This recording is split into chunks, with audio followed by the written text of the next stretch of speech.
رسول اللہ صلی اللہ علیہ وآلہ وسلم نے کہا، اس میں کچھ شک نہیں، ہرگز نہیں قائم ہوگی الساعت یہاں تک کہ اس سے پہلے 10 آیات نہ دیکھ لو۔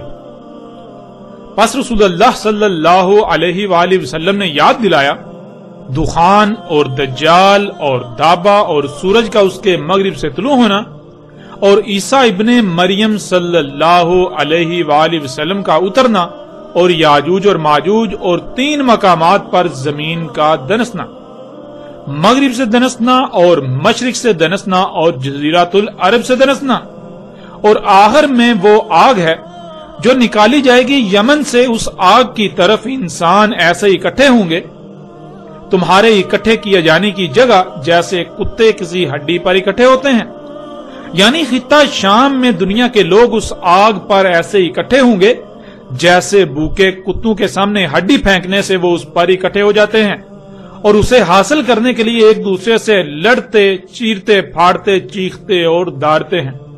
بالکل ایسے ہی خطہ شام میں انسان اس آگ کے حصول کے لیے اس کی طرف اکٹھے ہو جائیں گے اور اس کے حصول کے لیے کتوں کی طرح آپس میں لڑیں گے۔ ناظرین، اس روایت میں 10 آیات کا ذکر ہے جو کہ الساعت کی سب سے آخری اور بڑی علامات اور اشراط ہیں۔ محمد رسول اللہ صلی اللہ علیہ وآلہ وسلم نے الساعت کے قیام سے پہلے ان 10 آیات کے ظہور کا ذکر کیا۔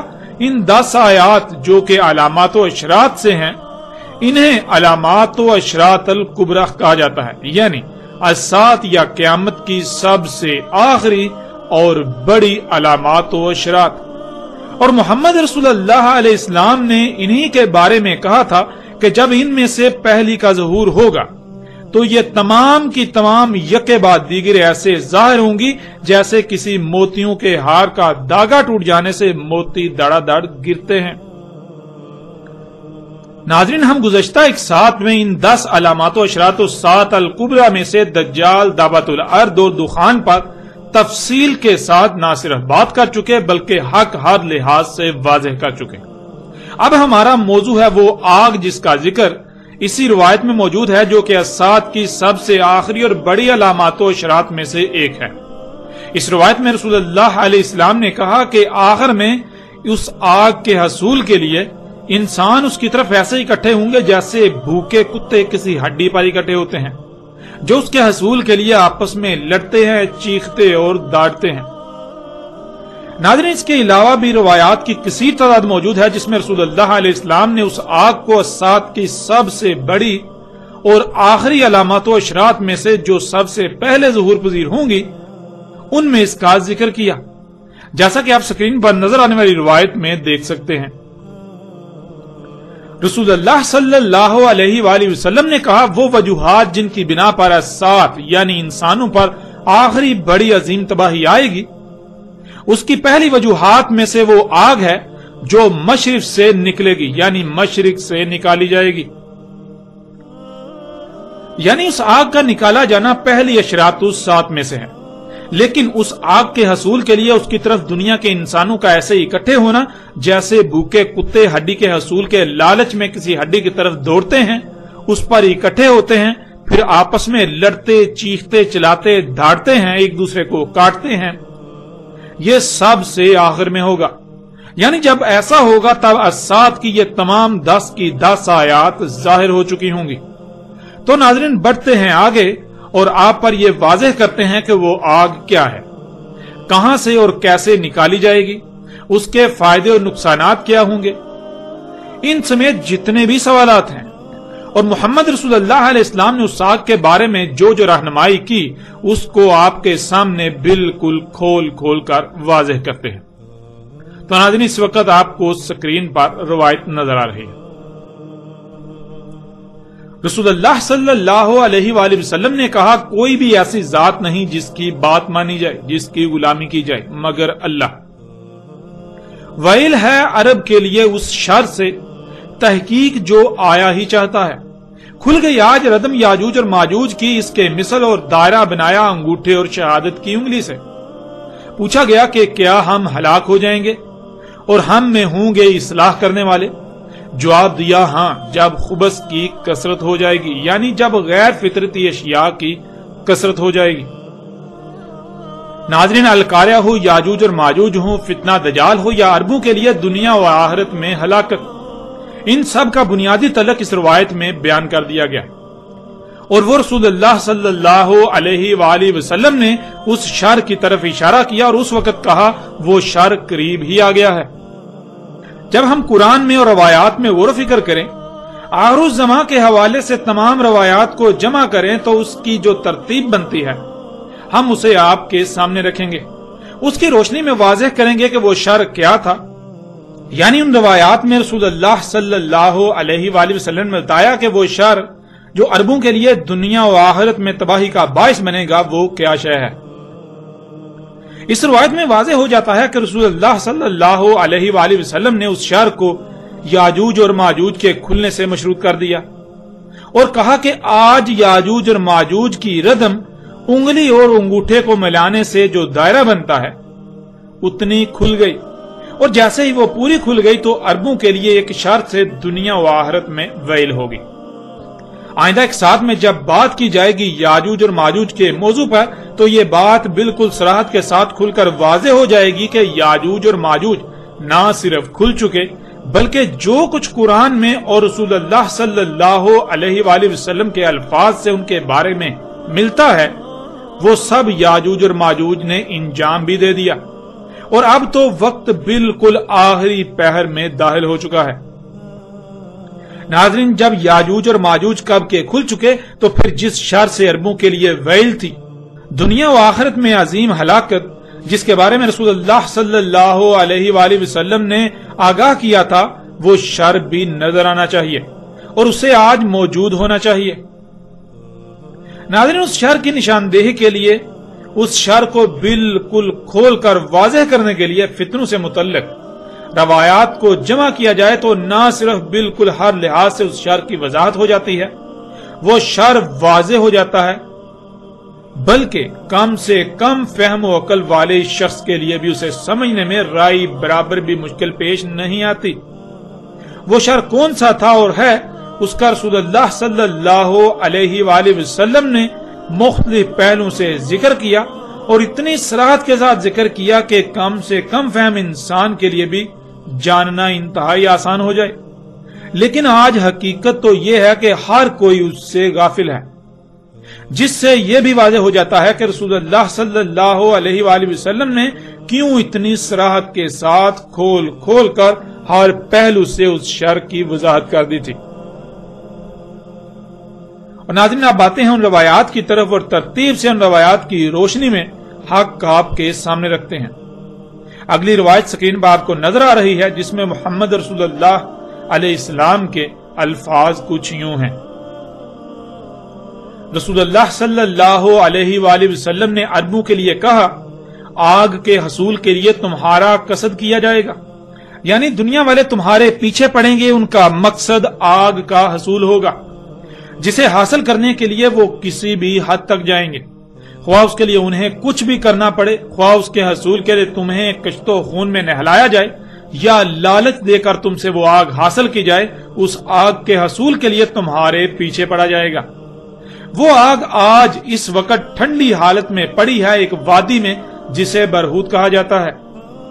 قرب قیامت ساتھ جو گیسیں انسانوں کو ڈانپ لیں گی وہ اسی آگ سے ہوں گی، اس میں عذاب علیم ہوگا، یعنی اس آگ کی وجہ سے انسانوں کے اپنے ہی اعمال کے رد عمل سے خارج ہونے والی گیسیں پوری دنیا کے انسانوں کو ڈانپ لیں گی، اور ان کی وجہ سے انسانوں کو طرح طرح کی ہلاکتوں، مصیبتوں، پریشانیوں، بیماریوں، زلزلوں، طوفانوں اور سیلابوں سے طرح طرح کی تباہیوں کا سامنا کرنا پڑے گا۔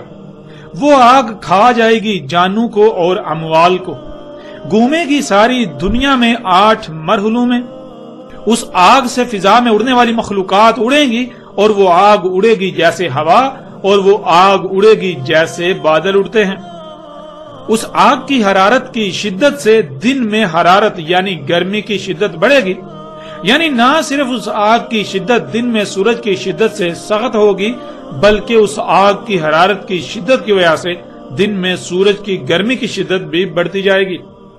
اس کے لیے ہوگا جو بھی آسمان اور زمین میں ہے. وہ ایسے انتہائی اونچی آواز میں گرجے گی جیسے بادل گرجتے ہیں.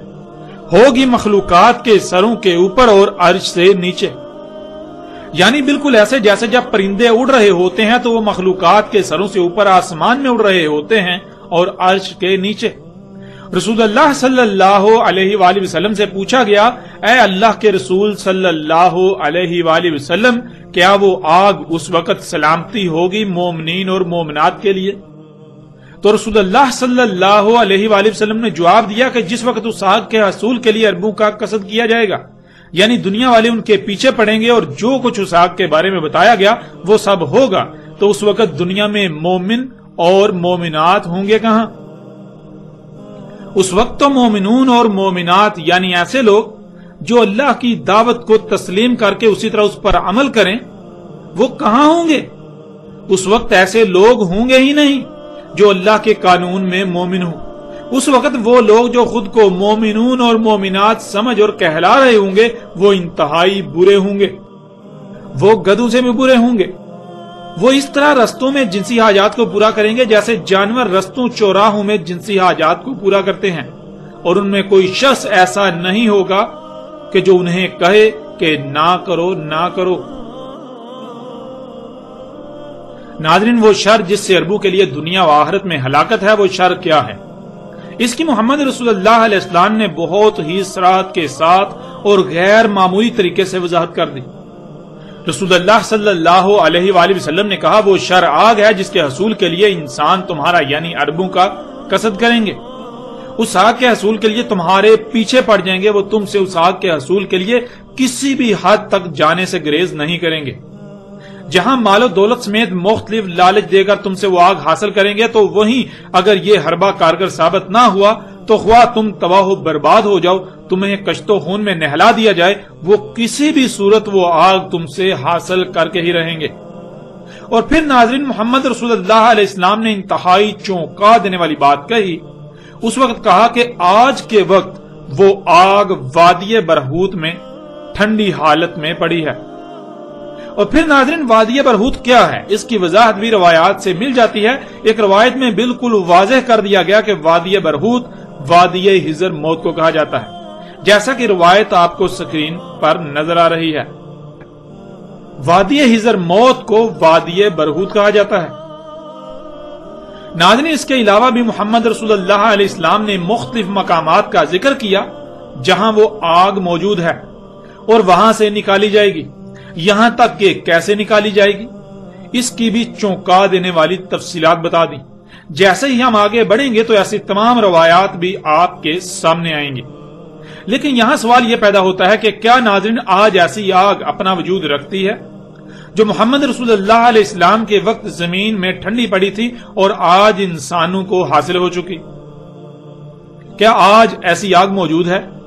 کیا آج ایسی آگ موجود ہے جس کے حصول کے لیے کچھ قومیں اربوں کا قصد کر رہی ہیں، یعنی اس آگ کے حصول کے لیے اربوں کے پیچھے پڑی ہوئی ہیں اور کسی بھی صورت اس آگ کو حاصل کرنے سے گریز نہیں کر رہی؟ کیا آج کوئی ایسی آگ موجود ہے جس کے حصول کے لیے غیر عرب قومیں اربوں کو مختلف لالچ دے کر، مال و دولت سے اور طرح طرح کے لالچ دے کر ان سے وہ آگ حاصل کر رہی ہیں؟ کیا آج کوئی ایسی آگ موجود ہے جس کے حصول کے لیے عرب دنیا کو کشت و خون میں نہلایا جا رہا ہے؟ ناظرین، جب غور کریں تو دہلا دینے والے حقائق آج پوری دنیا کے سامنے ہیں. ہاں، واقعتاً آج ایسی آگ موجود ہے جو محمد رسول اللہ علیہ السلام کے وقت زمین کی گہرائیوں میں ٹھنڈی حالت میں پڑی تھی اور آج نکالی جا رہی ہے، اور وہ آگ ہے خام تیل. ناظرین، کون نہیں جانتا کہ خام تیل تو حقیقت میں آگ ہے جو زمین میں ٹھنڈی حالت میں موجود ہے. آج اس آگ کے حصول کے لیے غیر عرب قومیں عرب دنیا کا قصد کیے ہوئے ہیں، ان کے پیچھے پڑی ہوئی ہیں اور ان سے اس آگ کے حصول کے لیے کسی بھی حد تک جانے سے گریز نہیں کر رہی۔ ناظرین، اسی آگ کے حصول کے لیے سلطنت عثمانیہ کا خاتمہ کر کے اسلامی ریاست خواہ کیسی ہی تھی اس کے ٹکڑے ٹکڑے کر کے انہوں نے اپنے حواریوں کو ان پر مسلط کر دیا، کیونکہ مغربی دنیا کو علم تھا کہ جب تک خلافت کے نام پر ایک اسلامی ریاست موجود ہے وہ کبھی بھی اس آگ کو حاصل نہیں کر سکتے، کیونکہ سلطنت عثمانیہ مغربی دنیا بالخصوص اس وقت کی سپر پاور برطانیہ کو اپنا دشمن سمجھتی تھی، اور برطانیہ کو بخوبی علم تھا کہ جب تک وہ اپنے اس دشمن کو ختم نہیں کر لیتی، اپنے اس دشمن کو ہٹا نہیں لیتی، اس کو ٹکڑوں ٹکڑوں میں تقسیم کر کے اپنے حواریوں کو مسلط نہیں کر لیتی، تب تک وہ اس آگ کو حاصل نہیں کر سکتے۔ ناظرین، اس آگ کا حصول ہی یہ وجہ تھی کہ برطانیہ جو اس وقت کی عالمی طاقت تھا، اس نے مسلمانوں کی صدیوں سے چلی آ رہی خلافت کے نام پر اسلامی ریاست کو ٹکڑے ٹکڑے کرنے کے لیے اپنے حواریوں کو متحرک کیا اور اپنے مقصد میں کامیاب ہو گیا۔ جہاں اس نے امت محمد میں طرح طرح کے عقائد و نظریات کو پروان چڑھانے کے لیے اپنے تمام تر حربے استعمال کیے، تو وہیں اس نے طرح طرح کے سیاسی گروہوں کو پروان چڑھایا اور ایسا جال بن دیا کہ خود کو امت محمد کہلوانے والے جو اللہ کی اس امانت زمین کے محافظ تھے، وہ یہ بھول گئے کہ وہ اللہ کی اس امانت زمین کے محافظ ہیں۔ یہاں تک کہ اسلام کے نام پر ایسی ایسی خرافات عام کی گئیں کہ کسی کو علم ہی نہ رہا کہ اسلام ہے کیا۔ برطانیہ نے اس آگ کے حصول کے لیے ہر وہ اقدام کیا جہاں سے اسے یہ خطرہ تھا کہ کل کو اس کے رستے میں کوئی رکاوٹ بن سکتا ہے۔ اس میں ایک اقدام یہ تھا کہ خود کو امت محمد کہلانے والوں کو قتال فی سبیل اللہ سے دور کرنا، یہاں تک کہ اسلام سے اسے محو کر دینا، اور اس کے لیے جہاں اس نے عرب دنیا میں اپنے بہروپیوں کو اسلام کے ٹھیکیداروں کے نام پر مسلط کر دیا، تو وہیں اس نے بر صغیر میں اپنے حواری کھڑے کیے اور ان کی بھرپور نصرت کی۔ انہی میں ایک مرزا غلام احمد قادیانی اللہ کا رسول مسیح عیسیٰ ابن مریم ہونے کا دعوے دار بھی تھا، جو اللہ کے قانون میں بدترین مشرک اور اپنے دعوے میں سخت ترین جھوٹا اور اللہ کا دشمن تھا۔ آئندہ ایک ساتھ میں اسی موضوع کے تحت ایسے دلائل کے ساتھ بات ہوگی کہ دنیا قادیان منہ چھپانے کے قابل بھی نہ رہے گی۔ مرزا غلام احمد قادیانی کذاب کی حقیقت ہر لحاظ سے کھل کھل کر واضح ہو جائے گی، جسے دنیا قادیان چاہ کر بھی غلط ثابت نہیں کر سکے گی، اور دنیا قادیان اپنا منہ چھپانے کے قابل بھی نہیں رہے گی۔ ناظرین، اسی آگ کے حصول کے لیے مغربی دنیا نے ہر طرح کے حربے استعمال کیے اور آج بھی کر رہے ہیں۔ مثلا آپ آج اپنی آنکھوں سے دیکھ سکتے ہیں کہ اگر اسے اس آگ کے حصول کے لیے مال و دولت اور عیاشیوں کا لالچ عرب دنیا کے لیے کارگر ثابت ہو رہا ہے تو وہ ایسا ہی کر رہے ہیں۔ آپ سعودی عرب، متحدہ عرب امارات، قطر، بحرین سمیت عرب دنیا کو دیکھ سکتے ہیں، ان پر وہ اپنے انعامات کی بارش کر رہے ہیں۔ اور ناظرین، اس سے بھی بڑھ کر حیران کن بات تو یہ ہے اور یہ اٹل حقیقت ہے کہ ان تمام عرب ریاستوں کی حفاظت کی ذمہ داری آج امریکہ کی سرپرستی میں مغربی دنیا کے ذمہ ہے۔ کوئی بھی عرب دنیا کی طرف میلی آنکھ سے نہیں دیکھ سکتا، اور اس کے برعکس جہاں یہ لالچ کارگر ثابت نہیں ہوتے یا جس حواری کی آنکھیں کھل جاتی ہیں اور وہ حقیقت کو سمجھ جاتا ہے کہ وہ تو امریکہ کی سرپرستی میں مغربی دنیا کے ایک کتے کی حیثیت رکھتا ہے، انہوں نے اپنے مفادات کے تحفظ اور اس کے حصول کے لیے اسے پال رکھا ہے۔ جب اس پر یہ حقیقت کھلتی ہے اور اس حقیقت کے کھلنے پر جیسے ہی اس میں بغاوت کے اثرات نظر آتے ہیں تو صدام اور قذافی سمیت کئی مثالیں آپ اپنی آنکھوں سے دیکھ رہے ہیں۔ ایسا کرنے والوں کی حفاظت تو دور، خود ان کی ریاستوں پر بارود کی بارش کر کے برباد کیا جاتا ہے، عوام پر کارپیٹ بمباری کی جاتی ہے، طرح طرح کے ہتھیاروں کو آزما کر دنیا میں اپنے اسلحے اور قوت کی نہ صرف نمائش کی جاتی ہے بلکہ یوں انہیں اسلحے کے گاہک ملتے ہیں۔ کمزور ریاستیں اپنے دشمنوں سے حفاظت کے لیے ان سے معاہدے کرتی ہیں اور وہ ہر طرح سے اپنے مفادات کے حصول میں کامیاب ہوتے ہوئے نظر آتے ہیں۔ اور ناظرین، جہاں معاملات اس سے بھی زیادہ گمبھیر ہوں تو آج آپ یمن، شام، لیبیا، عراق سمیت باقی ایسی عرب ریاستوں کو دیکھ سکتے ہیں کہ وہاں کس قدر کچھ تو خون کیا جا رہا ہے۔ تو ناظرین آج یہ حقیقت آپ اپنی آنکھوں سے دیکھ رہے ہیں۔ محمد علیہ السلام نے کہا تھا کہ تمہارا قصد کیا جائے گا اس آگ کے لیے جو آج اس وقت ٹھنڈی پڑی ہوئی ہے، تو کیا آج اسی آگ کے لیے قصد نہیں کیا جا رہا؟ کہ آج اسی آگ کے حصول کے لیے مغربی دنیا عربوں کے پیچھے نہیں پڑی ہوئی اور اس آگ کے حصول کے لیے کسی بھی حد تک نہیں جا رہی؟ حقیقت ہر لحاظ سے آپ کے سامنے ہے۔ کون نہیں جانتا آج عرب دنیا میں جو کچھ بھی ہو رہا ہے یہ سب اسی آگ کے حصول کی خاطر ہو رہا ہے جسے آج خام تیل کا نام دیا جاتا ہے۔ پھر ناظرین محمد رسول اللہ علیہ السلام نے اس آگ کی پہچان کے لیے جو رہنمائی کی، اس آگ کی پہچان کے لیے جو الفاظ استعمال کیے، وہ بھی انتہائی حیران کن اور چونکا دینے والے ہیں۔ جیسا کہ محمد رسول اللہ علیہ السلام نے کہا تھا کہ ہم اس سات کی اشراط میں سے ایک شرط دخان یعنی جو گیسیں انسانوں کو ڈانپ لیں گی وہ اسی آگ سے ہوں گی، اس میں عذاب علیم ہوگا۔ یعنی اس آگ کی وجہ سے انسانوں کے اپنے ہی اعمال کے رد عمل سے خارج ہونے والی گیسیں پوری دنیا کے انسانوں کو ڈانپ لیں گی اور ان کی وجہ سے انسانوں کو طرح طرح کی ہلاکتوں، مصیبتوں، پریشانیوں، بیماریوں، زلزلوں، طوفانوں اور سیلابوں سے طرح طرح کی تباہیوں کا سامنا کرنا پڑے گا۔ اور ناظرین کیا دخان کے موضوع پر گزشتہ ایک ساتھ میں یہ سب واضح نہیں ہو چکا؟ ذرا غور تو کریں، ان دخان یعنی آج جو گیسیں پوری دنیا کی فضا میں بھر چکی ہیں، ان کی بنیاد کیا ہے؟ کیا ان کی بنیاد یہی آگ خام تیل نہیں ہے؟ بالکل، ان کی بنیاد یہی آگ خام تیل ہے۔ دخان اسی آگ سے ہیں۔ دعوت الارض انسان کے اپنے ہی ہاتھوں سے اللہ کے مقابلے پر خلق کردہ سواری کے ذرائع جو تیر کر، رینگ کر، چل کر اور اڑ کر حرکت کر رہے ہیں، جو پوری دنیا میں آج دندناتے پھر رہے ہیں، اور جس ایندھن کے جلنے سے یہ طرح طرح کی گیسیں خارج کرتے ہیں، وہ جس ایندھن سے چلتے ہیں وہ ایندھن مختلف اقسام کا پیٹرول ہو یا ڈیزل یا پھر کیروسین یعنی مٹی کا تیل، یہ سب کا سب خام تیل سے ہی اخذ کیا جا رہا ہے۔ کارخانے جس ایندھن سے چلتے ہیں وہ اسی خام تیل سے اخذ کیا جا رہا ہے۔ ان کے علاوہ جہاں جہاں سے بھی یہ گیسیں خارج ہو رہی ہیں ان کی بنیاد یہی خام تیل ہے، یعنی وہ آگ جس کا ذکر آج سے 14 صدیاں قبل محمد رسول اللہ علیہ السلام نے کیا تھا۔ اس وقت محمد رسول اللہ علیہ السلام نے کہا تھا کہ آج وہ آگ زمین کی گہرائیوں میں ٹھنڈی حالت میں پڑی ہے۔ پھر ناظرین محمد رسول اللہ علیہ السلام نے کہا تھا وہ آگ کھا جائے گی جانوں کو اور اموال کو۔ ناظرین غور کریں کہ آج یہی آگ پوری دنیا میں جانوں اور اموال کو نہیں کھا رہی؟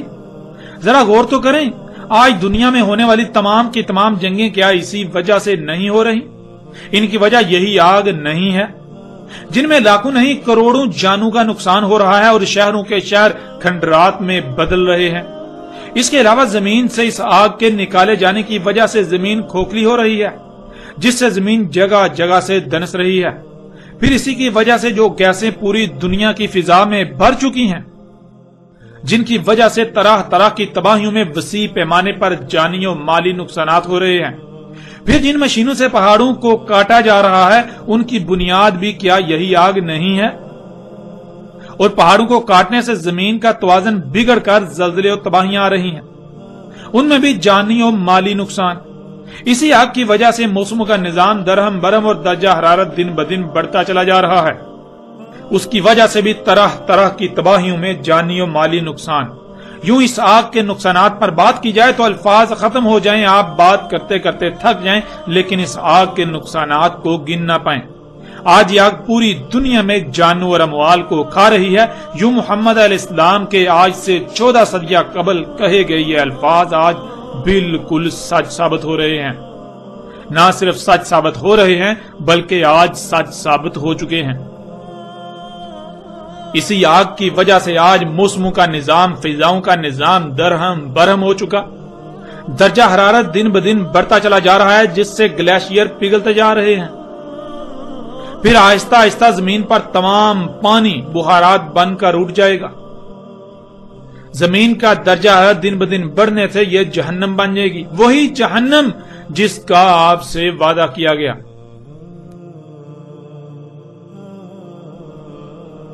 پھر ناظرین محمد رسول اللہ علیہ السلام نے کہا گھومے گی ساری دنیا میں 8 مرحلوں میں، اس آگ سے فضا میں اڑنے والی مخلوقات اڑیں گی، وہ آگ اڑے گی جیسے ہوا اور آگ اڑے گی جیسے بادل اڑتے ہیں۔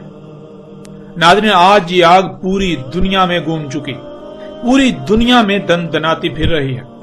آج اسی آگ سے فضا میں اڑنے والی مخلوقات دابت الارض جہازوں اور ہیلی کاپٹروں کی صورت میں اڑ رہے ہیں۔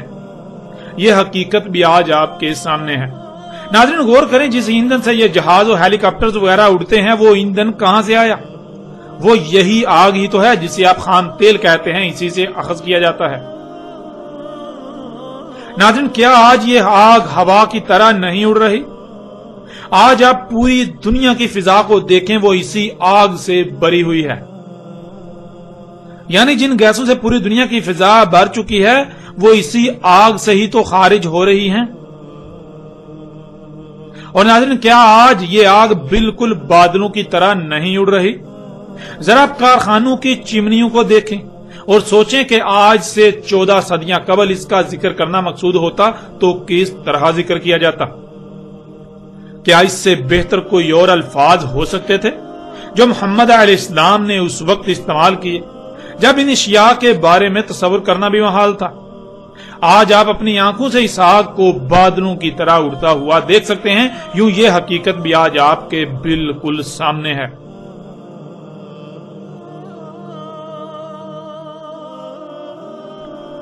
پھر ناظرین محمد علیہ السلام نے کہا اس آگ کی حرارت کی شدت سے دن میں حرارت یعنی گرمی کی شدت بڑھے گی، یعنی نہ صرف اس آگ کی شدت دن میں سورج کی شدت سے سخت ہوگی بلکہ اس آگ کی حرارت کی شدت کی وجہ سے دن میں سورج کی گرمی کی شدت بھی بڑھتی جائے گی۔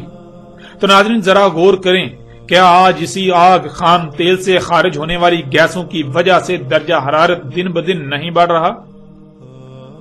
کیا آج اسی کی وجہ سے آسمان میں سوراخ نہیں ہو چکا جس کی وجہ سے سورج سے خارج ہونے والی خطرناک ترین لہریں زمین پر آ رہی ہیں؟ اور نہ صرف درجہ حرارت کی شدت میں اضافہ ہوتا چلا جا رہا ہے بلکہ موسموں میں غیر معمولی تغیر و تبدل جس کی وجہ سے زمین پر تمام مخلوقات کو طرح طرح کی تباہی اور نقصانات کا سامنا کرنا پڑ رہا ہے۔ یوں ناظرین یہ حقیقت بھی آج آپ کے سامنے ہے، اور آج آپ اپنے اخبارات کو ٹٹولیے، آپ کو جگہ جگہ یہ خبریں ملیں گی کہ آج جو دنیا میں درجہ حرارت بڑھتا ہی چلا جا رہا ہے اس کی بنیادی وجہ یہی آگ ہے۔ اسی آگ سے خارج ہونے والی طرح طرح کی زہریلی گیسیں جو آپ کے کارخانوں، آپ کی گاڑیوں وغیرہ سے خارج ہو رہی ہیں۔ پھر آگے محمد رسول اللہ علیہ السلام نے کہا اس کے لیے ہوگا جو بھی آسمان اور زمین میں ہے وہ ایسے انتہائی اونچی آواز میں گرجے گی جیسے بادل گرجتے ہیں، ہوگی مخلوقات کے سروں کے اوپر اور عرش سے نیچے، یعنی بالکل ایسے کہ جب پرندے اڑ رہے ہوتے ہیں تو وہ مخلوقات کے سروں سے اوپر ہوتے ہیں اور آسمان میں اور عرش کے نیچے۔ ناظرین ذرا غور تو کریں، آج یہ آگ پرندوں کی طرح مخلوقات کے سروں سے اوپر اور عرش کے نیچے جہازوں اور ہیلی کاپٹروں کی صورت میں اڑتے ہوئے ایسی زوردار اور گرجدار آواز پیدا نہیں کر رہی جو بادلوں کے گرجنے سے پیدا ہوتی ہے۔ آپ ہیلی کاپٹر اور جہازوں کی آوازوں کو سنیں اور پھر آپ سے وہی سوال کہ اگر آج سے 14 صدیاں قبل اس کا ذکر کرنا مقصود ہوتا تو کیا اس سے احسن کوئی اور مشابہت ہو سکتی تھی؟ کیا اس سے احسن کوئی اور الفاظ ہو سکتے تھے؟ بالکل ایسی ہی آواز جیسے بادل گرجتے ہیں۔ یوں یہ حقیقت بھی آج آپ کے سامنے ہے۔ اب ناظرین آگے محمد رسول اللہ علیہ السلام کے انتہائی چونکا دینے والے اور دہلا کر رکھ دینے والے الفاظ ہیں۔ جب محمد رسول اللہ علیہ السلام اس آگ کے بارے میں یہ سب کھول کھول کر بتا چکے تو سامنے موجود اصحاب رسول علیہ السلام کو اس وقت کی سنگینی کا شدت سے احساس ہوا کہ ایسے سخت ترین وقت میں کس طرح محفوظ رہا جا سکتا ہے، کیسے ممکن ہو سکتا ہے۔ تو اسی خدشے کے پیش نظر انہوں نے رسول اللہ علیہ السلام سے پوچھا اور پھر رسول اللہ علیہ السلام نے کیا جواب دیا یہ بھی آپ کے سامنے ہے۔ رسول اللہ صلی اللہ علیہ وآلہ وسلم سے پوچھا گیا، اے اللہ کے رسول صلی اللہ علیہ وآلہ وسلم، کیا وہ آگ اس وقت سلامتی ہوگی مومنین اور مومنات کے لیے تو رسول اللہ صلی اللہ علیہ وآلہ وسلم نے جواب دیا کہ جس وقت اس آگ کے حصول کے لیے اربوں کا قصد کیا جائے گا، یعنی دنیا والے ان کے پیچھے پڑیں گے اور جو کچھ اس آگ کے بارے میں بتایا گیا وہ سب ہوگا، تو اس وقت دنیا میں مومنون اور مومنات ہوں گے کہاں؟ اس وقت تو مومنون اور مومنات یعنی ایسے لوگ جو اللہ کی دعوت کو تسلیم کرتے، اس دعوت کو تسلیم کر کے اس پر اسی طرح عمل کرتے، وہ ہوں گے ہی کہاں؟ اس وقت تو ایسے لوگ ہوں گے ہی نہیں، یعنی اس وقت تو کوئی مومن ہوگا ہی نہیں، اس وقت ایسے لوگ ہوں گے ہی نہیں جو اللہ کے قانون میں مومن ہوں۔ اس وقت وہ لوگ جو خود کو مومنون اور مومنات سمجھ اور کہلا رہے ہوں گے وہ انتہائی برے ہوں گے، وہ گدھوں سے بھی برے ہوں گے، وہ ایسے رستوں میں جنسی حاجات کو پورا کریں گے جیسے جانور رستوں میں جنسی حاجات کو پورا کرتے ہیں، اور ان میں کوئی شخص ایسا نہیں ہوگا جو انہیں کہے کہ نہ کرو نہ کرو۔ ناظرین، آج جب یہ بات روز روشن کی طرح عیاں ہو چکی کہ یہی وہ آگ ہے جس کا ذکر آج سے 14 صدیاں قبل محمد رسول اللہ علیہ السلام نے کیا تھا، جسے آج خام تیل کہا جاتا ہے، اور وہ سب بھی ہو چکا اور ہو رہا ہے جس کا ذکر محمد رسول اللہ علیہ السلام نے کیا تھا، اور پھر یہ کہا اس وقت کوئی مومن ہوگا ہی نہیں۔ لیکن ناظرین، سوال تو یہ پیدا ہوتا ہے کہ جب آج وہی وقت ہے اور محمد رسول اللہ علیہ السلام کے بقول آج کوئی مومن ہونا ہی نہیں تھا، تو پھر آج وہ لوگ جو 2 ارب کے قریب ہیں وہ کس بنیاد پر مومن ہونے کے دعوے دار بنے ہوئے ہیں؟ ناظرین، یہ حقائق بہت تلخ ہیں۔ اگر یہ لوگ اللہ کے قانون میں مومن ہے تو اس کا مطلب ہے کہ محمد علیہ السلام جھوٹے تھے، اور ایسا تو ہو ہی نہیں سکتا کہ محمد علیہ السلام جھوٹے اور یہ لوگ سچے ہوں، کیونکہ محمد علیہ السلام کی سچائی کا اس سے بڑھ کر اور کیا ثبوت ہو سکتا ہے کہ جو کچھ انہوں نے آج سے 14 صدیاں قبل کہا آج عین اسی طرح ہو رہا ہے۔ یہ الفاظ محمد علیہ السلام کے الفاظ نہیں تھے، بلکہ محمد علیہ السلام کی زبان میں اس وقت اللہ بول رہا تھا۔ اس وقت اللہ سبحانہ و تعالی محمد علیہ السلام کی صورت میں انسانوں سے کلام کر رہا تھا، تو اللہ کے الفاظ، اللہ کی بات کیسے جھوٹ ہو سکتی ہے، کیسے غلط ہو سکتی ہے؟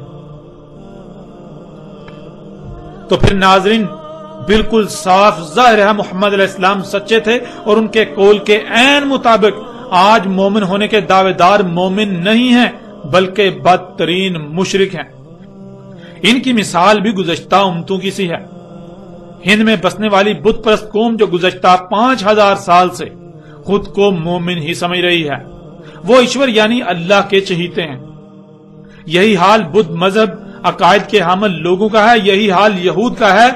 وہ آج بھی یہی کہتے ہیں کہ صرف اور صرف وہی اللہ کے چہیتے ہیں، وہی حق پر ہیں، وہی جنت میں جائیں گے، ان کے علاوہ باقی سب کافر ہیں، وہ جہنم میں جائیں گے۔ یہی حال نصارہ کا ہے، اور جو روش انسانوں کی چلتی آئی اسی کو موجودہ امت نے بھی برقرار رکھا۔ اللہ کے قانون میں یہ بدترین مشرک ثابت ہو چکے ہیں، لیکن یہ بھی گزشتہ امتوں کی طرح خود کو زبردستی مومن منوانے پر ڈٹے ہوئے ہیں۔ ناظرین، مومن تو اللہ کا اسم ہے۔ مومن کہتے ہیں جو بھی کہا گیا، جیسے کہا گیا، فوراً نہ صرف اسے دل سے بغیر کسی کراہت کے تسلیم کرنا بلکہ اپنے عمل سے اس کی تصدیق کرنا۔ تو آج جو خود کے مومن ہونے کے دعوے دار ہیں، ذرا وہ اپنے گریبان میں جھانکیں، کیا وہ فرقہ در فرقہ تقسیم نہیں ہو چکے؟ کیا اللہ نے انہیں یہ حکم دیا تھا، یا اللہ نے الٹا اس سے سختی کے ساتھ منع کیا کہ فرقوں میں تقسیم مت ہونا؟ لیکن حقیقت آج آپ کے سامنے ہے۔ اللہ نے حلال طیب رزق کا حکم دیا، لیکن آج خود کو مومن کہلانے والوں کو نہ حلال کا علم نہ ہی طیب کا۔ اللہ نے اپنی خواہشات کی اتباع کرنے سے سختی کے ساتھ منع کیا۔ جو خواہشات کی اتباع کرتے ہیں وہ مشرک ہوتے ہیں، ان کے لیے اللہ کے قانون میں ہدایت ہے ہی نہیں۔ لیکن آج خود کو مومن کہلوانے والے کیا کر رہے ہیں؟ ذرا غور کریں، وہ جو کچھ کھا رہے ہیں، جو کچھ پی رہے ہیں، جو کچھ ضروریات کے نام پر استعمال کر رہے ہیں، کیا اللہ نے اس سب کا حکم دیا، یا اپنی خواہشات کی اتباع میں ایسا کر رہے ہیں؟ حقیقت آج آپ کے سامنے ہے۔ اللہ نے قرآن میں بار بار بالکل کھول کر یہ بات واضح کر دی کہ دین فطرت پر قائم ہونا ہے، لیکن یہاں کسی کو فطرت کا علم ہی نہیں۔ اللہ نے کہا کہ اللہ کی خلق میں کسی بھی قسم کی کوئی تبدیلی مت کرنا، لیکن آج خود کو مومن کہلوانے والے بھی مفسدین کے ساتھ کندھے سے کندھا ملائے چل رہے ہیں اور اللہ کی مخلوقات میں تبدیلیاں کر رہے ہیں۔ اللہ نے فطرت پر توکل کرنے کا حکم دیا تو ذرا غور کیجئے، فطرت نے آپ کی سواری کی حاجت کو پورا کرنے کے لیے کن ذرائع کا وجود دیا اور کیا آپ انہی پر توکل کر رہے ہیں؟